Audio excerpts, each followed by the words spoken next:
We are about a month and a half out from the Cooper Davis Memorial Foundation third annual Fighting Fentanyl 5K. It is coming up on Saturday, June 15th. It'll be at Mill Valley High School, and we are happy to welcome on one of the folks who's obviously the biggest organizer of this. Libby Davis is here on KCMO 95.7. Good morning, Libby. Thanks for being here. Good morning, Pete. Thanks for having me. Well, we are thrilled to be one of your co-media sponsors for this event. And for people that don't know the story, of course, this is about your late son, Cooper Davis. He was poisoned by fentanyl unknowingly 3 years ago this August. And you guys have fought since then on his behalf to really make people aware of just what's going on with the fentanyl crisis here in Kansas City. So what have you guys been doing for the last 2.5 years on this front, and how does the money raised from your 5K coming up next month help fund great causes around Kansas City? Yeah, so, unfortunately, we're in this position we don't want to be in, but we do want to make as much good come out of our situation as possible. So we started our nonprofit so that we could spread awareness. It started off with, we have billboard out on I-70, but also we've just been telling Cooper's story in as many places as possible. So we get into schools, we get into businesses, and just do community events. We've partnered with the DEA on many events as well, but we just really want to educate and spread awareness. But our most recent and exciting endeavor has been we partnered with Johnson County Mental Health and the Prevention and Recovery Coalition and launched a social media campaign, or just a media campaign in general. So we have awareness videos and posts on 4 different platforms that are geared to reach ages 15 to 25. And then on top of that, we're getting ready, just the Keeping Clean for Coop is going to launch the same campaign statewide. Okay, in the state of Kansas? Yep. Okay, that's great. And I assume you're going to places where the kids are at, TikTok, Snapchat. You're really targeting those platforms? We are on, yes, TikTok, Instagram, Hulu, and YouTube. Oh, okay. Very smart. All right. So these are pre-produced videos that you guys have invested in to really target these kids to just make them aware. Are you using Cooper's story, or is it more just like, here's the reality of what's going on, here's what you need to be careful of? Yes, it is. It is strictly just awareness and education. Cooper's story is not in it, but there is a landing page for those people who click to learn more. And then, of course, there's a link to our website so people can hear or learn about Cooper's story and much more. That's great. So when people are looking at this 5K next month, and we'll be in it, I'll be out there on June 15th. It's going to be a great time at Mill Valley High School. The money that is raised is really going towards campaigns like this, the awareness campaigns where you're trying to reach kids in Kansas, and really across the region, and make them aware of just how dangerous this fentanyl is, and it's in places they don't realize. Absolutely. Yeah, we would like to take this campaign as far as we can. We're happy to just have it launched now in Johnson County, but bit by bit, we will extend this campaign as far as we can. What do you say? This is something that I imagine keeps most parents up at night now because in Cooper's case, what was it, a half a Percocet that was laced with fentanyl and obviously had no idea?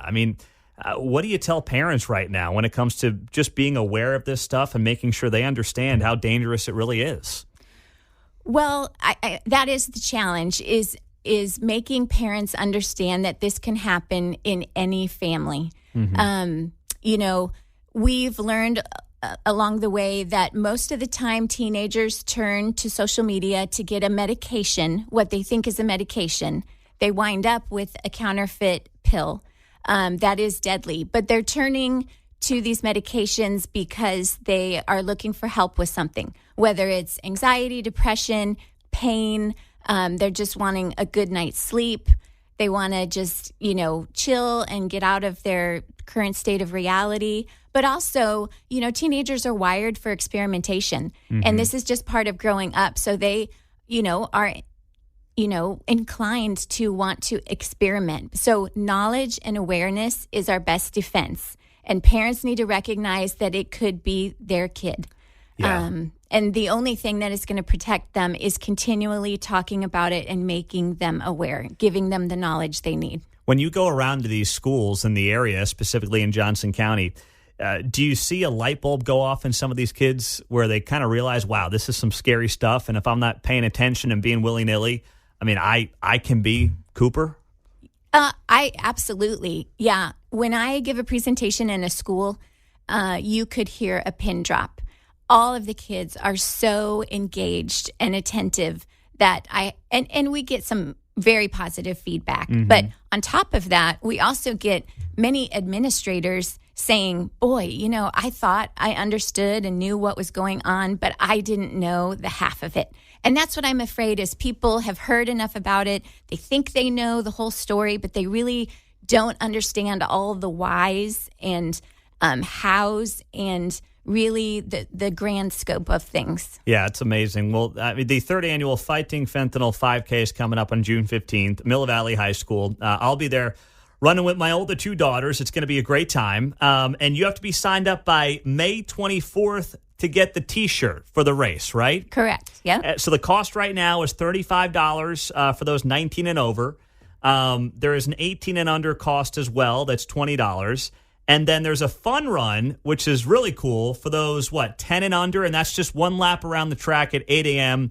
before the 5K starts at 8:30. Correct. This is great. Yeah. So what else do people need to know about the race now that you're heading into year 3? Well, I would just say for those who have come to the race in the past, we hope you'll come back and bring another family with you that needs to hear this information. And we hope to get, new families out there because really we do say it's an awareness event disguised as a 5K. Yeah. It's really just bringing people together so they can learn more. And you've had, hundreds of people at these first two, correct? Yeah. So our first year we had over 500 registrations. And then in our actually a little over 600. In our second year, we had over 700 registrations. Oh, I love that. And let's keep that thing growing because you guys are doing incredible work. Where can they go sign up? What's the best play to go for that? Head to our website, which is CooperDavisMemorialFoundation.org, or also keepandcleanforcoop.org. How about this on the text line? Question here. Will the race allow walkers? Absolutely. Okay. Yes, I would say the majority might be walkers, but good. It's both. And I'm pushing a double stroller, so I'm not breaking any records there coming up next month. I will be right there with the walkers trying to, just get across the finish line. Well, you guys are doing tremendous work, and we're looking forward to being out there with you next month. And we hope people go to CooperDavisMemorialFoundation.org. And the other site that they can use is Keeping It Clean for Coop. Just Google that. Is that the best option? Yep, Keeping Clean for Coop. There you go. I love that. And Libby Davis is here on KCMO Talk Radio doing incredible work, bringing awareness to one of the most important things, not just in Kansas City, but frankly in the country right now, and that is the fentanyl crisis as it relates to our young people. Well, thank you so much, Libby. We appreciate you being here, and we'll do it again here in just a few weeks. All right, great. Thanks. Libby Davis on KCMO Talk Radio.